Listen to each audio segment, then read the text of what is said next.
My mom screamed at me in front of the entire family that I owe my sister help after her divorce. I looked at her and said, maybe she shouldn't have cheated on Ryan. The room went dead silent. Mom's face turned white. Nobody has spoken to me since. My name is Claire. I am 31 years old, and approximately 3 weeks ago, I committed what my family is calling the single greatest act of betrayal, since my Uncle Gary showed up to my grandmother's retirement party wearing a rival country club polo. Except apparently what I did was worse than that, because Gary still gets a seat at Christmas dinner, and I am currently sitting in what can only be described as a self-imposed exile that my family did not technically impose, but absolutely engineered. My mom won't return my calls. She'll read the text and let it sit there like a stone in still water. My dad sends me voice memos that are just him sighing with different levels of disappointment, which somehow communicates more than words ever could.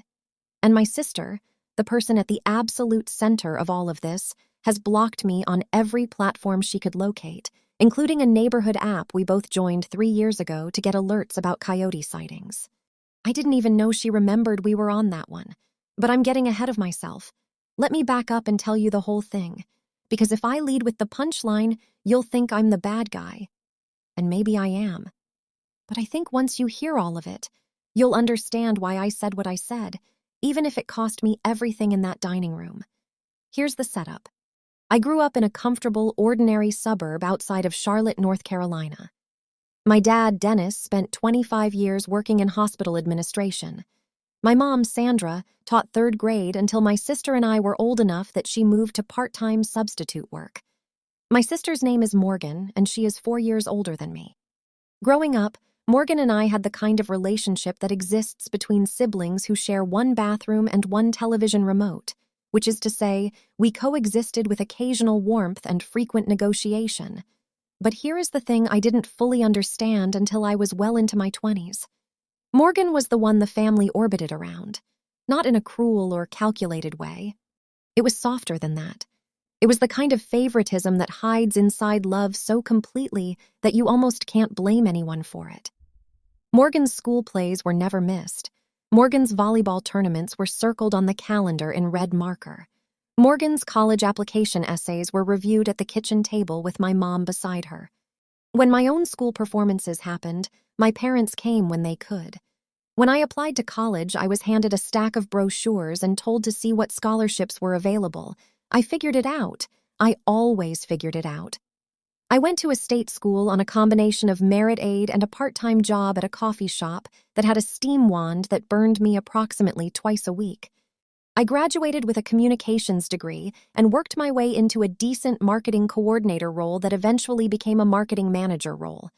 I'm not bitter about any of that. Okay, I'm a little bitter, but I made peace with being the daughter who got by on resourcefulness rather than reinforcement. It's fine. It built character. I have excellent character. Now, Morgan married a man named Ryan when she was 27. Ryan was the kind of man who made excellent first impressions. He was tall, confident, worked in commercial real estate, remembered everyone's names, and brought the exact right wine to dinner parties. My mom treated Ryan like a son-in-law she had personally ordered from a catalog of ideal partners. My dad golfed with him twice a year and said Ryan was a straight shooter, which from my dad is the highest possible endorsement. They had a big wedding. My parents contributed significantly. Morgan looked beautiful. Ryan cried at the altar, which made my mom cry, which made basically everyone cry. I was a bridesmaid, obviously, standing in a sage green dress at the edge of the altar, holding a bouquet and genuinely happy for them. They bought a house in a neighborhood with HOA-enforced lawn standards. They got a rescue dog named Oatmeal. They posted the kind of photos online that made people in the comments say things like goals without any irony whatsoever.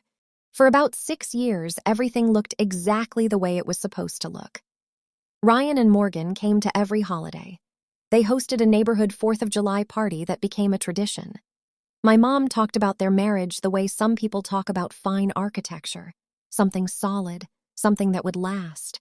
She occasionally referenced it while looking at me, the 31-year-old who was dating casually and apparently not building anything worth admiring. I had a good apartment, a good job, a good group of friends. I ran on Sundays and ate well and slept okay and didn't feel like anything was missing. Not everyone needs the matching bathrobes and the couple's yoga classes. I was fine. And then, about 9 months ago, things started to shift. Morgan began showing up to family dinners alone. Ryan was traveling, Ryan had a showing, Ryan had a client dinner. My mom accepted every explanation the way you accept change from a vending machine, without looking at it too closely. But I noticed things. Morgan had gone quiet in a particular way. Not sad quiet, tightly quiet. The kind of quiet that is holding something in place by sheer effort. I tried once. We were washing dishes after a Sunday dinner at my parents' house, and I said quietly, just the two of us at the sink, "Is everything okay with you and Ryan?" She looked at me like I had asked her something in a foreign language she had only studied briefly. Then she said, "Everything is completely fine, Claire.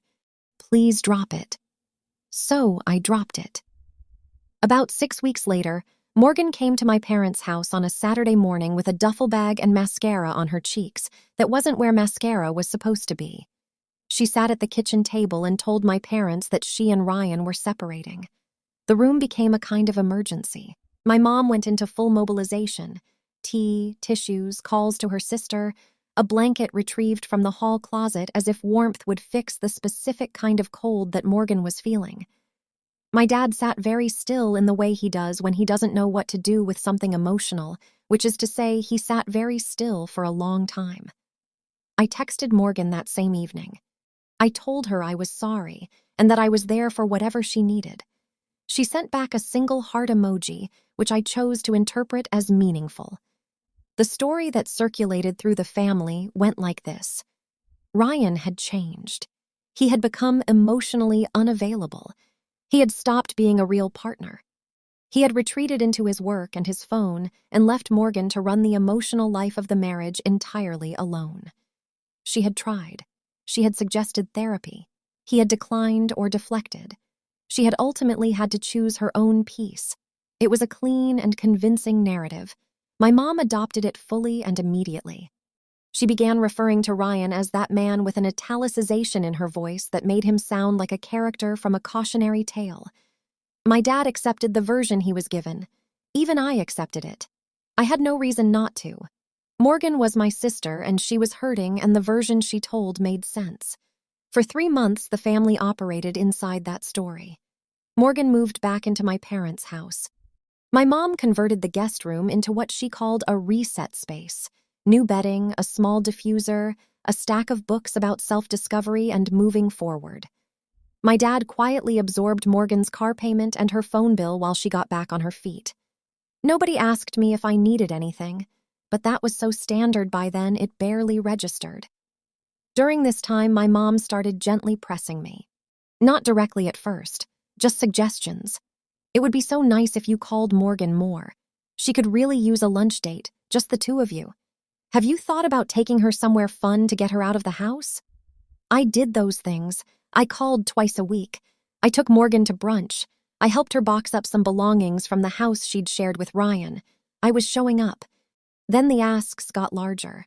My mom called me on a Tuesday evening and said Morgan had found an apartment but was short on the deposit.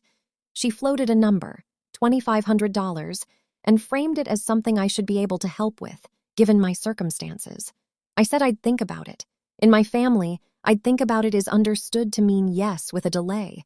I had not, in fact, said yes.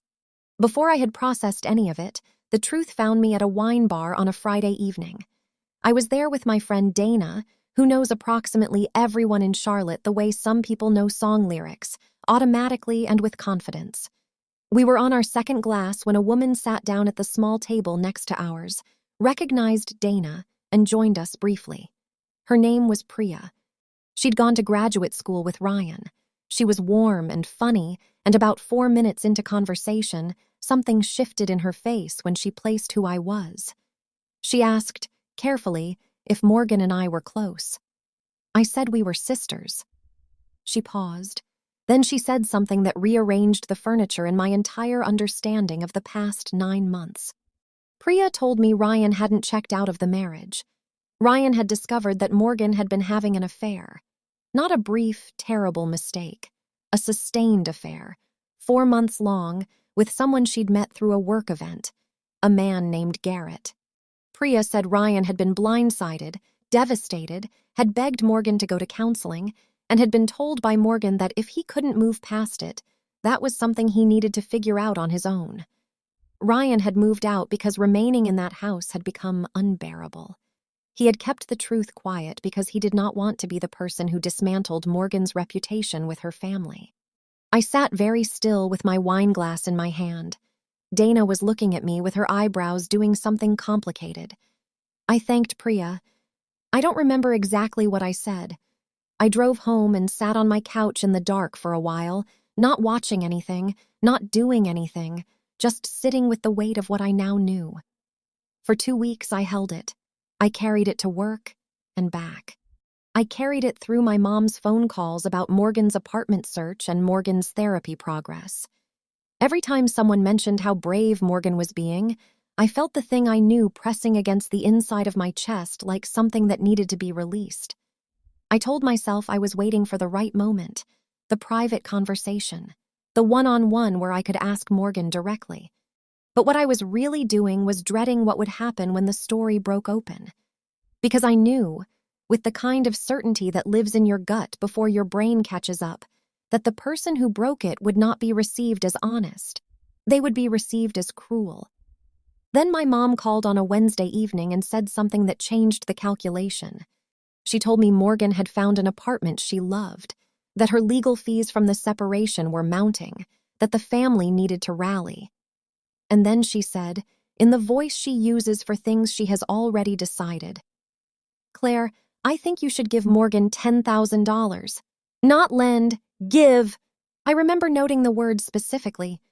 I said I didn't have $10,000 sitting available to just give someone. She said I had savings. She said I'd been living alone for years without the expenses of building a life with someone else. She implied, without quite saying it, that money unspent on a partnership I hadn't formed was money that existed to supplement the partnership that had fallen apart. I said I wasn't comfortable with it. She went quiet, which is her version of loading. Then she said she didn't understand how I could watch my sister suffer and choose my bank account over my own family. I said I'd think about it. I did not think about it. I thought about Ryan, who had loved my sister and been lied to and then had his silence used against him. I thought about $10,000 funneled into a story that wasn't true, and something inside me started pulling loose from whatever had been holding it in place.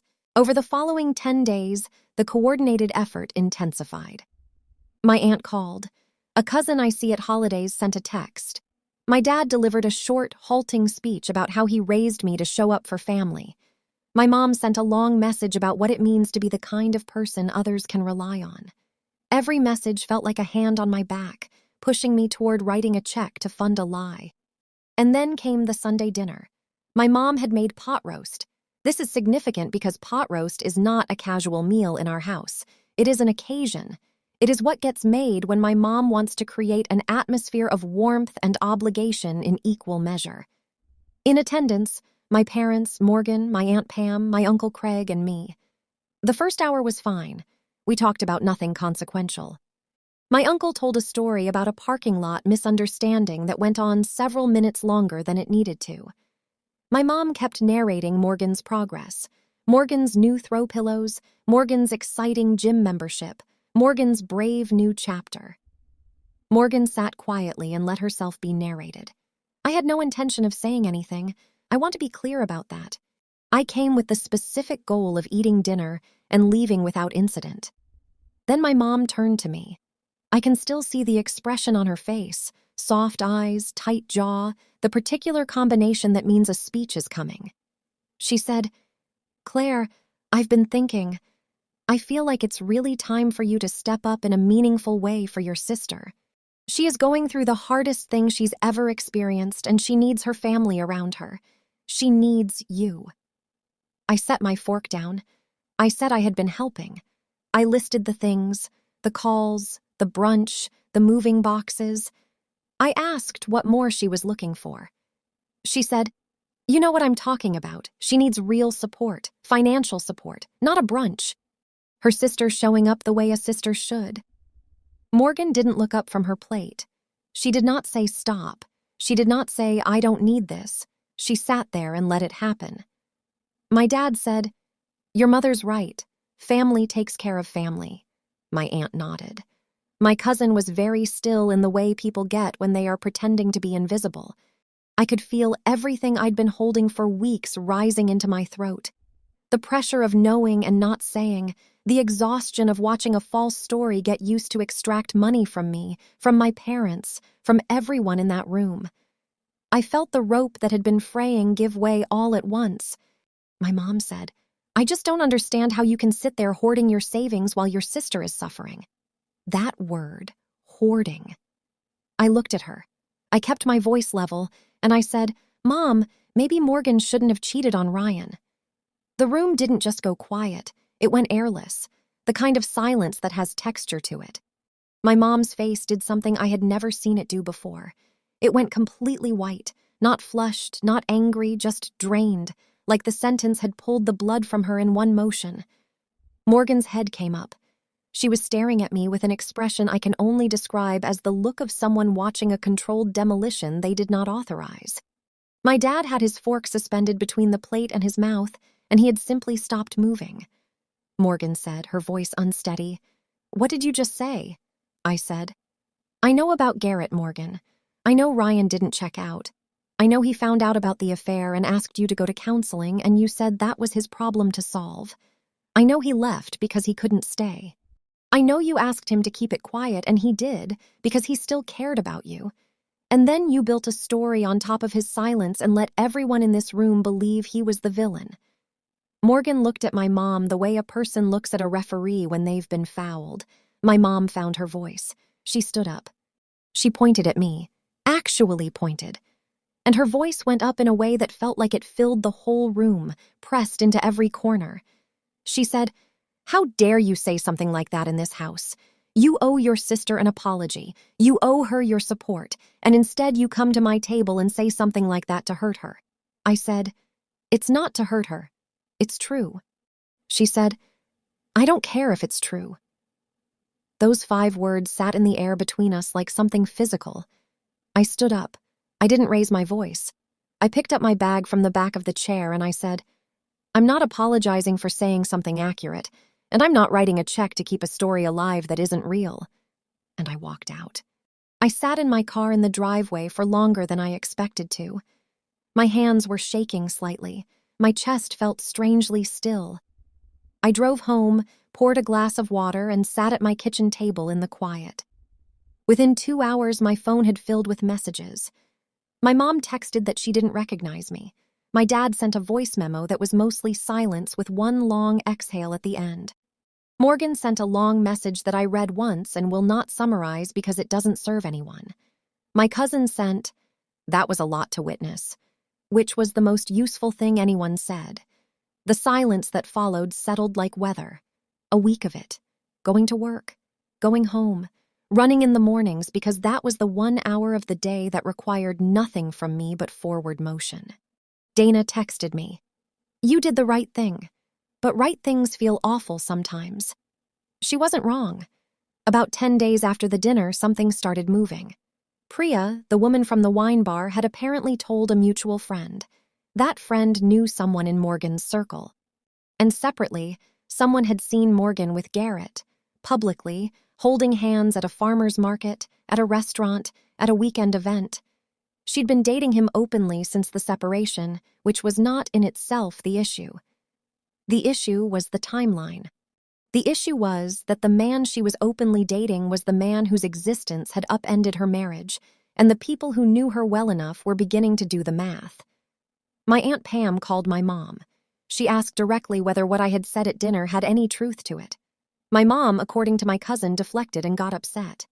My aunt told my mom that deflecting and getting upset was its own kind of answer. Ryan called me about 2 weeks after the dinner. I almost let it go to voicemail. I picked up because I had known Ryan for 6 years, and he had, by all accounts, handled a terrible situation with more dignity than most people manage. He sounded different, quieter. Not broken, quieter in the way that comes after a long time of carrying something. He said he had heard that the truth had come out at a family dinner. I said that was one way to describe it. He said he owed me an apology, not for the marriage, but for the position his silence had allowed me to be put in. He said he thought Morgan would eventually tell her family the truth herself. He thought staying quiet was the respectful choice. He hadn't anticipated that his silence would become a structure that other people were pressured to financially support. We talked for almost an hour. He told me things I hadn't known from Priya, the night he found out. The conversation where Morgan told him that if he couldn't move past it, that was a personal failing on his part. The 2 weeks before he moved out where they lived in the same house and barely spoke. The phone call after, where Morgan asked him to keep things quiet with her family because she didn't want things to be complicated. He had agreed, because despite everything, he had cared about her, and she had used that care as a foundation to build an entirely different story. After I hung up, something settled in me that I can only describe as clarity, the kind that doesn't announce itself. It just arrives and stays. My cousin had also been doing her own quiet investigation. She'd been skeptical of the original narrative for months. Ryan had never seemed like the emotionally absent type. She'd reached out to someone who was still in contact with him. That person confirmed everything. My cousin told me she believed me. She said she was going to talk to her mom, my Aunt Pam, about what she'd learned. I told her she didn't have to. She said she was already involved. She'd been at that dinner. She'd watched it happen. About 3 weeks after the dinner, my mom called me on a Thursday evening. I was eating leftovers and watching something I won't pretend I was fully paying attention to. When her name appeared on my screen, I sat with it for 2 full rings. Then I picked up. She didn't start with an apology. She started with, "We need to talk, Claire." Flat, prepared, drained of warmth. She asked me to come over on Saturday. She said Morgan would be there. She said Pam had told her some things and she wanted to hear my perspective. My perspective. As if I had offered an opinion rather than a fact.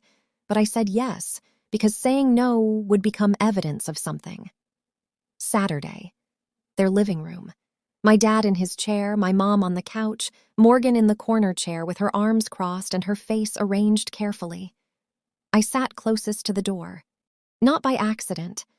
My mom said she had learned that the situation between Morgan and Ryan had been more complicated than she originally understood. She looked at Morgan when she said it. Morgan looked at the floor. Then my mom looked at me and said, "But Claire, even if what you said is true, the way you said it was wrong. You could have come to me privately. You humiliated your sister in front of the whole family." I said, Mom. I tried to say no privately. You organized a phone campaign. You told me I was hoarding money. You had Aunt Pam call me. You had my cousin text me. When exactly was I supposed to have the quiet, private conversation when you wouldn't hear the word no? She didn't answer that. She pressed her lips together. My dad looked at the wall. I turned to Morgan. She was looking at the carpet with her jaw tight. I said, "Morgan, why didn't you just tell me? I'm your sister. I showed up for you. I helped you pack boxes. I took your calls. I was ready to support you through the worst thing you'd ever been through. Why didn't you just tell me the truth?" The clock on the mantel ticked. That's not a detail I'm adding for effect. I actually heard it. Morgan looked at me. Her eyes were full. She said, "Because I was ashamed, Claire. Because I did something I can't explain and I couldn't look at anyone while I was explaining it. So I told the easier version and then I couldn't take it back. I believed her. Shame is the most effective liar I know. It doesn't just hide the truth. It builds a replacement." But I said, "I understand the shame. I do. But you didn't just tell a different story to protect yourself. You let Mom and Dad fund your recovery. You let everyone believe Ryan was the reason. You let Mom scream at me in front of the family because I wouldn't give you $10,000 to support a version of events that wasn't real. That's not just shame. That's something else." Morgan was crying. Real tears. The kind that don't perform well. My mom put her hand on Morgan's knee. The reflex was so immediate she probably didn't even notice she was doing it. But I did. I looked at my mom. I said, "Can I ask you something?" She looked at me. I said, "Why has it always been like this? You paid for Morgan's college and not mine. You converted the guest room into a healing space when she moved back. And when I got promoted last year, the whole dinner conversation was about something Morgan was dealing with, and nobody mentioned it. The entire extended family was activated to call me about Morgan's money situation, and nobody has ever once organized that kind of effort for me. I've been the one who's fine my entire life. And the only reason I've been fine is because I learned very early that asking wasn't going to move anything." My mom opened her mouth, then closed it. My dad cleared his throat and said, "We didn't mean for you to feel that way, Claire." I said, "I know, but I did." Nobody said anything for a while. Then my mom said, in the careful voice of someone choosing the words they can actually bear to use, "I pushed too hard about the money, and some things I said to you were not fair." She paused. "I'm sorry for those things. It wasn't complete. It wasn't the full accounting, but it was real, and I could tell it cost her something to say it." Morgan said, "I'm sorry I lied to you. I'm sorry I let you absorb the pressure of something I caused. I should have told you." I nodded. I said thank you. I didn't say it was okay because some of it still wasn't. But I said thank you. I told them I needed time, not a permanent distance, just space to figure out what kind of relationships I actually wanted to build and what terms I needed those relationships to exist on. Terms that included being seen as someone whose life matters as much as anyone else's in the room. My mom cried a little. My dad walked me to the door and shook my hand with both of his, which from him is an apology, a reassurance, and a declaration of love compressed into a single gesture. Morgan hugged me and said she'd be there when I was ready. I said, "I know." I drove home. The weight wasn't gone, but it had rearranged itself into something I could hold without it holding me. That was about a week ago. My mom and I have exchanged a few short texts. Nothing deep yet, but nothing closed either. Morgan unblocked me, including on the Neighborhood Coyote app, which I noticed immediately and took as a meaningful olive branch. My dad sent me a text that said simply, "Proud of you." No punctuation. Which from Dennis means everything. Ryan told me, in our last call, that he was relieved not because he wanted anyone punished, but because he was exhausted from being the villain in a chapter he didn't author. I told him I was glad he was going to be okay. He said he thought he was. Dana took me out for dinner on Friday. She ordered a bottle of something good and said, "To telling the truth, which is almost always inconvenient and almost always worth it." I raised my glass. I'm okay. Better than okay in the particular way that happens when you stop carrying what was never yours to carry. You don't owe anyone a lie just because the truth is uncomfortable. And you don't owe anyone $10,000 to keep that lie funded. Thanks for reading. I'll be fine. The pot roast that night was, in fairness, excellent.